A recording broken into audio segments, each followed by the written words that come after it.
तो hello guys, और lecture number 64 में आपका बहुत बहुत स्वागत है। जैसा कि पिछले लेक्चर में हमने देखा कि नोमेनक्लेचर के बारे में हमने कुछ जानकारी प्राप्त की, कुछ जानकारी हासिल की। थोड़ा बहुत हमको पता चला अल्केन का अल्केनल होता है एल्डिहाइड में, अल्केन का अल्केनोन होता है कीटोन में, और अल्केन का अल्केनोइक एसिड हो जाता है कार्बोक्सिलिक एसिड में। रिंग स्ट्रक्चर में प्रायोरिटी लिस्ट की थोड़ी सी नई बात आ गई, जहां पे फॉर्माइल, ऑक्सो ऐसे कुछ प्रीफिक्सेस आपको देखने को मिले। आई होप आपने टेबल को थोड़ा सा थरो हो गए होंगे, उसको प्रैक्टिस किया होगा।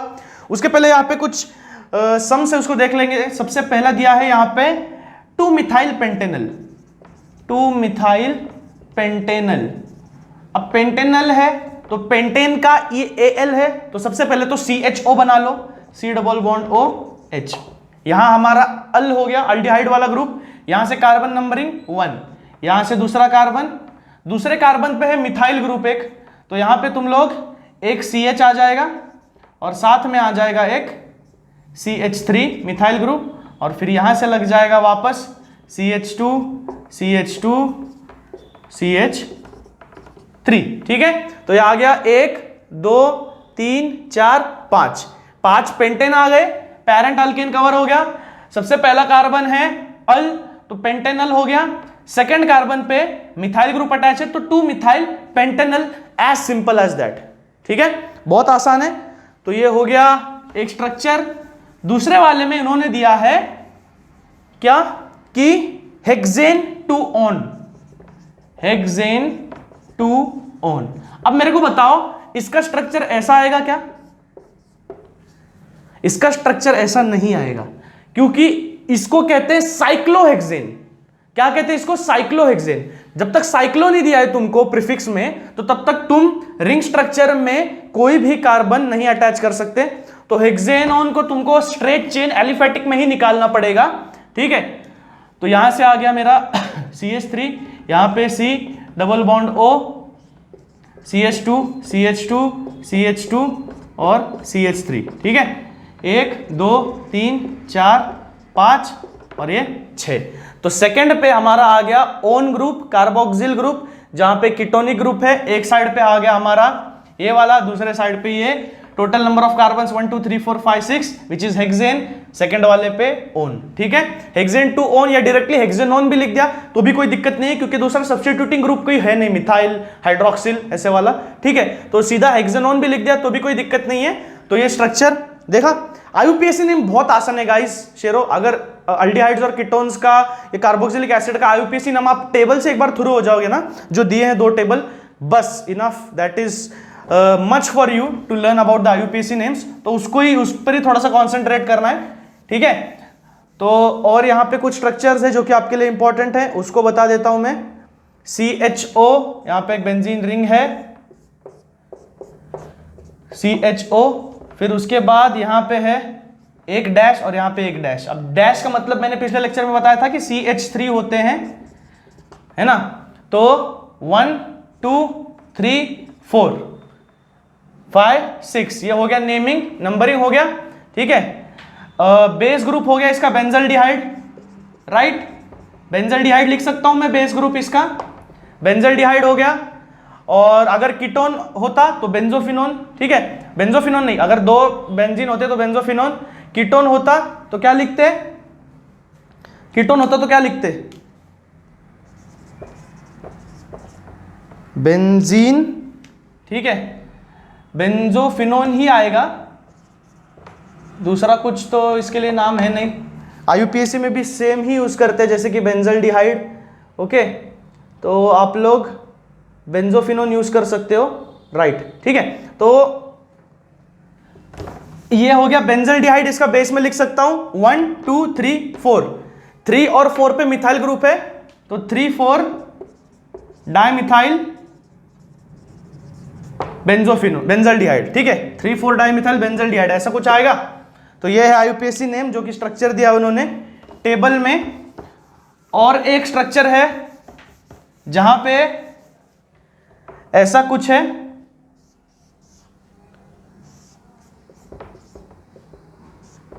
इस तरह से कुछ। ठीक है, अब इसको मैं थोड़ा सा भर देता हूं।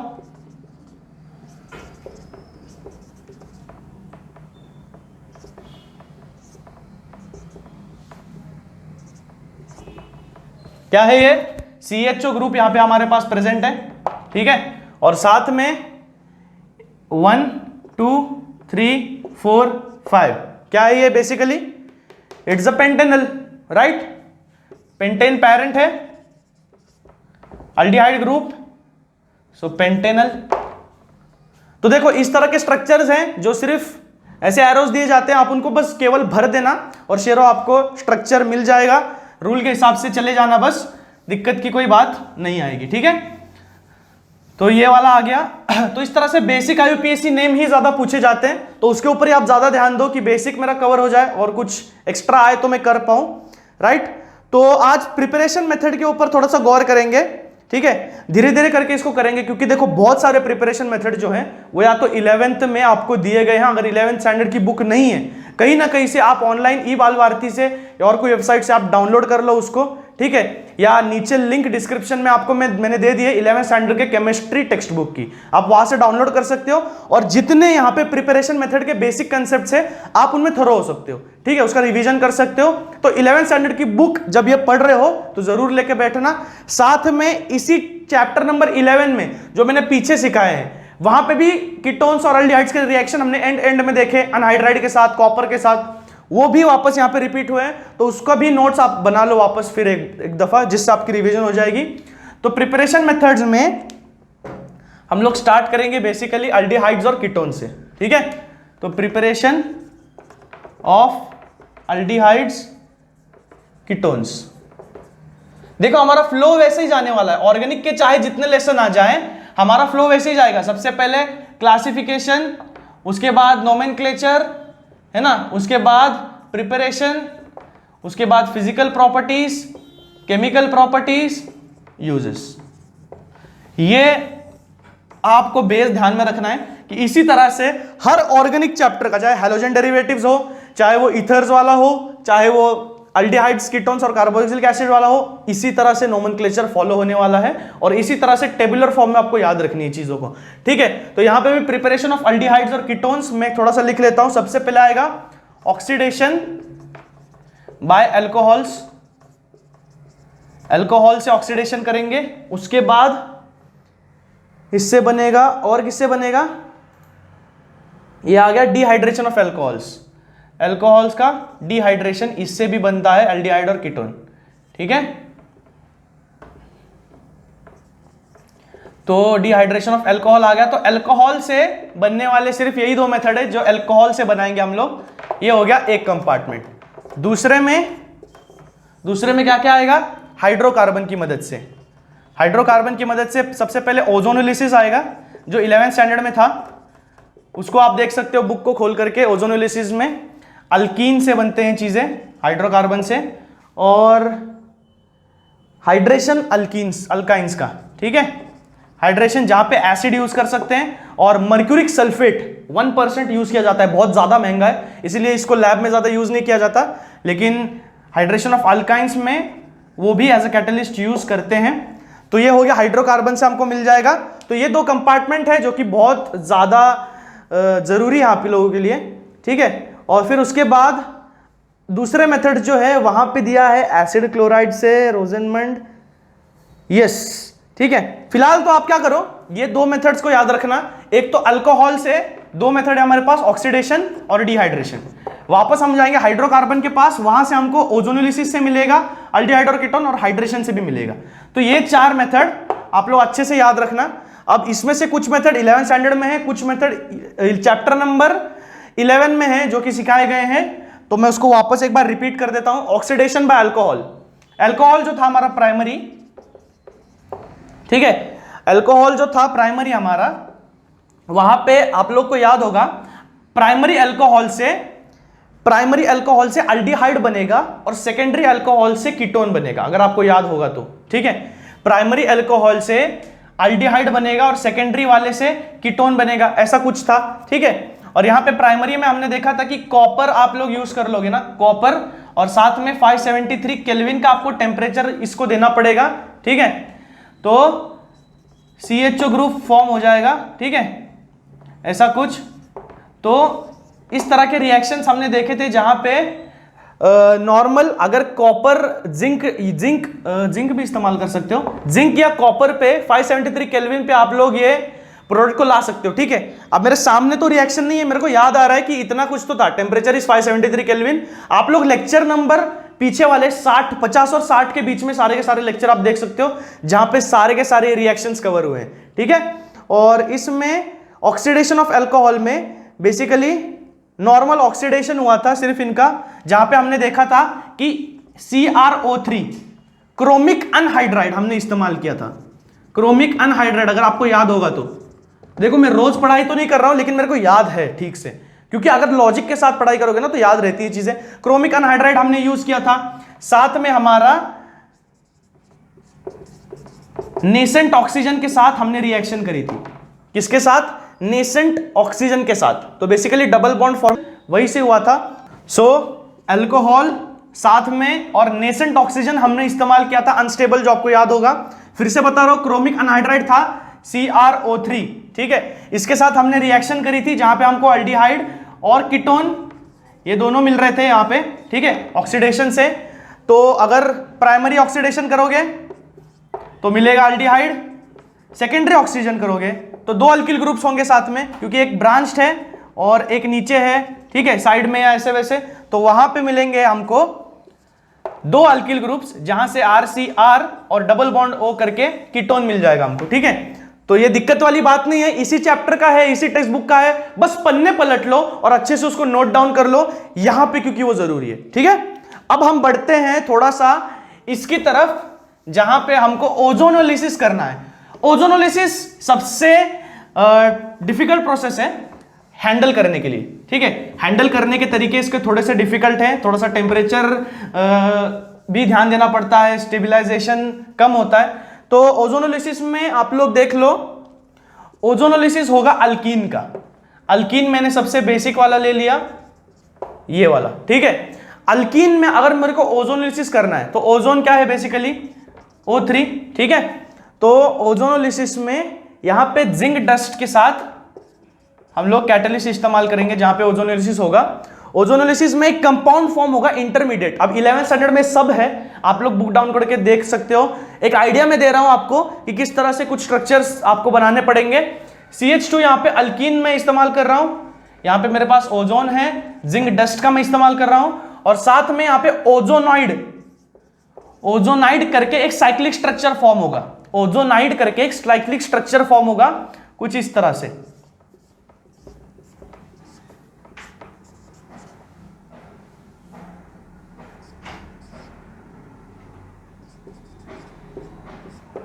कुछ इस तरह से एक साइक्लिक स्ट्रक्चर फॉर्म होगा, ये बाहर होगा थोड़ा सा। ठीक है,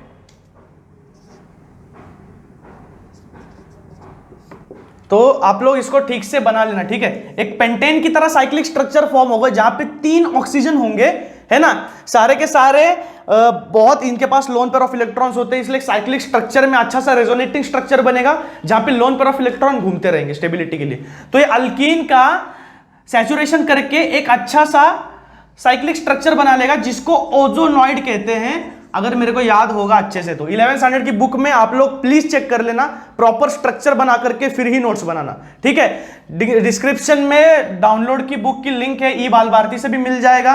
ठीक है, तो ओजोनॉइड आप लोग बना लो अच्छे से, इस तरह से ये बन जाएगा। और अगर इसको वापस रिड्यूस करूंगा मैं, H2O के साथ रिएक्ट करवाऊंगा, तो हमको मिल जाएगा डायरेक्टली कीटोन या फिर अल्डिहाइड। ठीक है, इस तरह से। तो ये हो गया ओजोनोलिसिस, जो बहुत ही ज्यादा इंपॉर्टेंट रिएक्शन है, कई दफा एग्जाम में पूछा भी गया है। और ओजोनॉइड ये जो है ये बहुत ज्यादा इंटरमीडिएट जरूरी है हमारे लिए, क्योंकि इस इंटरमीडिएट को लेकर के, क्योंकि यहां पे 3 ऑक्सीजन है और बहुत अनस्टेबल स्ट्रक्चर है, लेकिन इतना इसका अच्छा रेजोनेटिंग स्ट्रक्चर है, बहुत ज्यादा देर तक हम इसको प्रिजर्व करके रख सकते हैं। ऑर्गेनिक सिंथेसिस में इसके बहुत ज्यादा काम है, मायने हैं। ओजोन लेयर का रीजनरेशन का प्लान जो चल रहा है रिसर्च में, वहां पे ओजोनॉइड का बहुत ज्यादा नाम है। ठीक है, वहीं से लेकर के रिसर्च शुरुआत हुई है कि यहां से ऐसे कुछ स्ट्रक्चर्स बनाए जा सकते हैं जो कि स्ट्रेटोस्फीयर के ऊपर ओजोन लेयर को रीजनरेट करने में कुछ मदद करे, ऐसे गैसेस रिलीज किए जा सकते हैं। So that's the basic started from ओजोनॉइड। सो इसीलिए मैं बता रहा हूं इसका कमर्शियल पर्पस वहां है, और यहां पे नॉर्मली एल्डिहाइड या कीटोन बनाने के लिए इसको इस्तेमाल किया जाता है। ओके, तो आप 11th स्टैंडर्ड की बुक में फिर से बता रहा हूं, आप इसको प्लीज देख लेना, और प्लीज विनती करता हूं कि आप लोग इसके अच्छे से नोट्स बनाओ, वरना बहुत ज्यादा दिक्कत होगी पढ़ाई में। हाइड्रेशन ऑफ अल्काइंस, तो ये आप लोग तो बता ही सकते हो। हाइड्रेशन में बेसिकली अल्काइंस के ट्रिपल बॉन्ड को तोड़ तोड़ करके सिंगल बॉन्ड बनाया जाता है, और साथ में इस्तेमाल करेंगे मर्क्यूरिक सल्फेट, सल्फ्यूरिक एसिड। ठीक है, तो ये अल्काइन ले लिया मैंने सबसे बेसिक वाला, ठीक है, एसीटोन, और इसके साथ में आ जाएगा क्या, ये सल्फ्यूरिक एसिड H2SO4। डाइल्यूट ही इस्तेमाल करो, ज्यादा नहीं, 60% वाटर 40% सल्फ्यूरिक एसिड, और साथ में 1% मर्क्यूरिक सल्फेट यानी कि HgSO4। ये दो आपको कैटलिस्ट याद रखने हैं, 11th स्टैंडर्ड की बुक में है, यहां पे नहीं है, तो आप लोग 11th स्टैंडर्ड की बुक में देख लेना भाइयों, मेरे शेरों, मेरे चीतों। तो अल्काइन का हो जाएगा यहां पे हाइड्रेशन, हाइड्रोजन ज्यादा ऐड हो जाएंगे, और साथ में ओ कंपाउंड्स की वजह से कीटोन या एल्डिहाइड दोनों फॉर्म हो सकते हैं। ठीक है, तो ये आ जाएगा कुछ इस तरह से। ठीक है, या फिर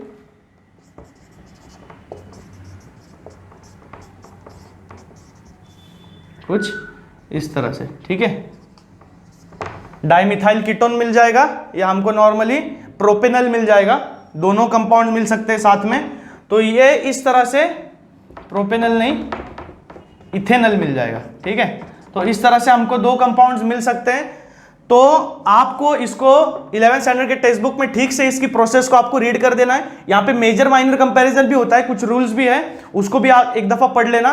ठीक है, डाउट होगा तो जरूर पूछना। तो हमारे ऑक्सीडेशन, डिहाइड्रेशन, जो कि दोनों इसी टेक्स्ट बुक में है, चैप्टर नंबर 10 में, बस कुछ पन्नों की दूरी पर, और साथ में ओजोनोलिसिस और हाइड्रेशन जो कि 11th स्टैंडर्ड की बुक में था, यहां पे मैंने फिर से प्रोसेस बता दिया, वापस एक बार आप पढ़ लो वहां से। So this is the 4 important things जो आपको याद में रखनी है। रोजनमंड इक्वेशन लास्ट में बता रहा हूं, सबसे इंपॉर्टेंट है, उसको भी आप लोग देख लेना एक बार। उसमें असाइल क्लोराइड बेसिकली यूज करते हैं, R C double bond O CH3, लेकिन CH3 को सब्स्टिट्यूट करके हेलोजन आ जाए तो उसको कहते हैं असाइल क्लोराइड, क्योंकि वो एसिटिल ग्रुप था, राइट। तो जब एसिटिल ग्रुप हमारे पास होता है तो दैट इज बेसिकली COCH3, यानी कि C double bond O CH3। अब C डबल बॉन्ड O है, अल्किल ग्रुप भी है साथ में, लेकिन अगर कोई हैलोजन ग्रुप वहां पे आके अटैच हो रहा है तो that is Aseel chloride, Aseel bromide, Aseel iodide, जिस भी आप नाम दे दो, जो भी हैलोजन होगा रिस्पेक्टिवली। तो ये साथ में हमारे पास PD, पैलेडियम के मेटल शीट पे आपको इस रिएक्शन को कंसीडर करना पड़ेगा लैबोरेटरिकली। बहुत कम मिलेंगे प्रोडक्ट्स, लेकिन उसी शीट पे आपको इस रिएक्शन को करना पड़ेगा। हाइड्रोजन गैस को आप छोड़ेंगे साथ में इसके हाइड्रेशन के लिए, और उसके बाद PD और BaSO4, ये दोनों मिक्सचर की जो शीट बनेगी उसके ऊपर, इस शीट के ऊपर आपको इस रिएक्शन को कवर अप करना है, हाइड्रोजनेशन को बेसिकली। तो हमारा H जो है सब्स्टिट्यूट हो जाएगा HCl को बाहर निकलने के बाद, RC double bond O Cl निकाल करके H यहां पे आ जाएगा, और जो एक H है वो HCl के साथ HCl बनाएगा। तो इसका वही मेन मुद्दा है कि रोजनमंड रिएक्शन इसको कहते हैं, क्योंकि बाय प्रोडक्ट में इसके HCl मिला है, रोजनमंड ने इसको ढूंढा है लैबोरेटरिकली, इसको इन्वेंट किया है, तो उसका नाम है। और यहां पे मिल जाएगा अल्डिहाइड, और साथ में हमको मिल जाएगा हाइड्रोजन क्लोराइड। तो आज के लिए मुझे लगता है कि शायद से इतना ही काफी है, क्योंकि आपको रिएक्शन वाइज आपको बहुत सारा चीजें कवर करनी है, नोमेनक्लेचर भी आपको प्रैक्टिस करना है। सो एक एक चीज ध्यान में रख करके चलिए, टेबल फॉर्म में बनाते रहिए। अगर प्रिपरेशन स्टडी कर रहे हो, प्रिपरेशन के नीचे अच्छा से क्लासिफिकेशन टेबल बना दो, अल्कोहल से ये 2 चीजें मिलेंगी, वापस हाइड्रोकार्बन से ये 2 चीजें मिलेंगी, अनदर मेथड में रोजनमंड अगर रिएक्शन कर रहे हो तो पैलेडियम शीट से ये चीजें मिलेंगी, कीटोन से ये मिलेगा, एलिफेटिक से ये मिलेगा। सो हर चीज का क्लासिफिकेशन प्रॉपर करोगे, डिस्टिंग्विश प्रॉपर करोगे, उस तरीके से पढ़ोगे तो ऑर्गेनिक में दिक्कत नहीं आएगी, भूलोगे नहीं। और यस, इतनी टिप्स आज के लिए काफी है, पढ़ाई करते रहो। मिलते हैं लेक्चर नंबर 65 में, जहां पे कीटोन्स का प्रिपरेशन अल्डिहाइड्स और कार्बोक्सिलिक एसिड्स के प्रॉपर्टीज के साथ साथ प्रिपरेशन, सारी चीजें देखेंगे। ठीक है, तब तक के लिए लाइक, शेयर और सब्सक्राइब। पसंद आए तो जरूर करना, कमेंट जरूर करना अगर कुछ डाउट हो तो। ठीक है, मिलते हैं लेक्चर नंबर 65 में।